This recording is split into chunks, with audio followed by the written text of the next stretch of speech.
There's no feeling more intense than starting over.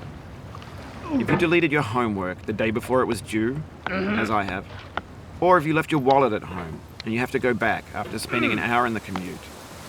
If you won some money at the casino and then put all your winnings on red but it came up black. If you got your best shirt dry cleaned before a wedding and then immediately dropped food on it. If you won an argument with a friend and then later discovered that they just returned to their original view. Starting over is harder than starting up. Oh, no. If you're not ready for that, like if you've already had a bad day, then what you're about to go through might be too much. Feel free to go away and come back. I'll be here. Alright, thanks for coming with me on this trip. I'll understand if you have to take a break at any point. Just find a safe place to stop and quit the game. And don't worry, I'll save your progress, always. Even your mistakes. This game is a homage to a free game that came out in 2002, titled Sexy Hiking. The author of that game was Jazzuo, a mysterious Czech designer who was known at the time as the father of B games. And B games are rough assemblages of found objects. Designers slap them together very quickly and freely, and they're often too rough and unfriendly to gain much of a following.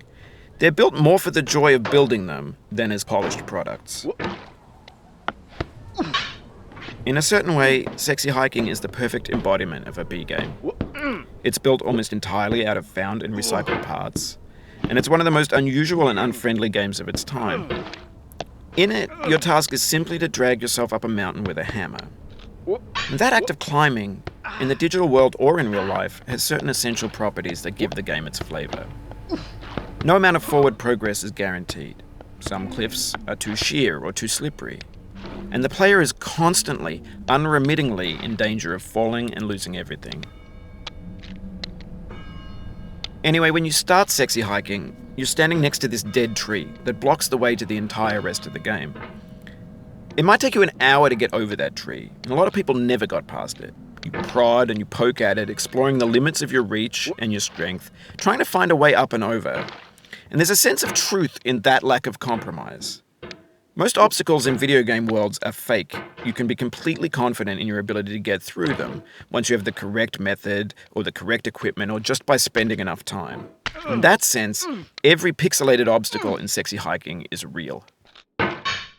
The obstacles in Sexy Hiking are unyielding, and that makes the game uniquely frustrating. But I'm not sure Jazzuo intended to make a frustrating game.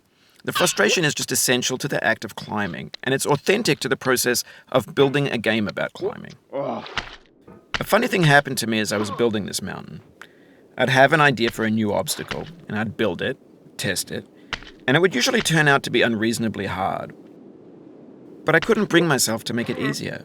It already felt like my inability to get past the new obstacle was my fault as a player rather than as a builder.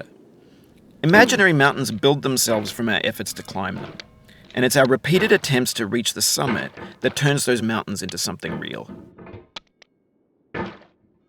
When you're building a video game world, you're building with ideas, and that can be like working with quickset cement.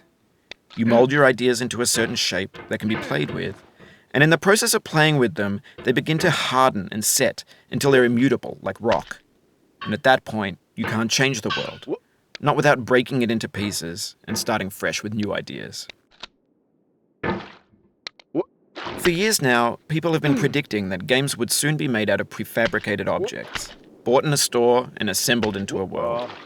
And for the most part, that hasn't happened, because the objects in the stores are trash. I don't mean they look bad or that they're badly made, although a lot of them are. I mean they're trash in the way that food becomes trash as soon as you put it in the sink.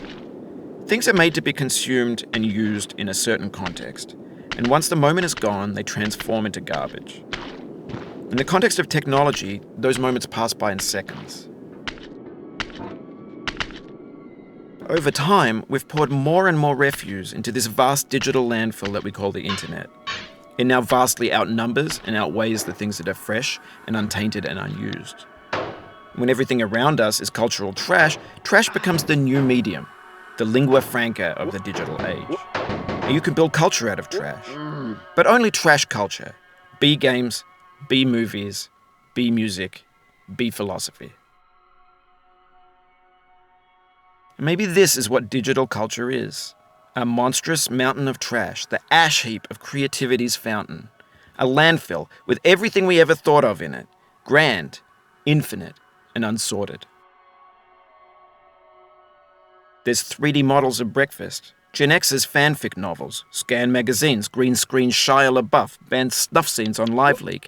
Facebook's got lifelike bots with unbranded adverts and candid shots of Kanye and Taylor Swift mashups, car crash epic failed GIFs, Russian dashcam vids, discussions of McRibs, discarded, forgotten, unrecycled, muddled, rotten, untitled.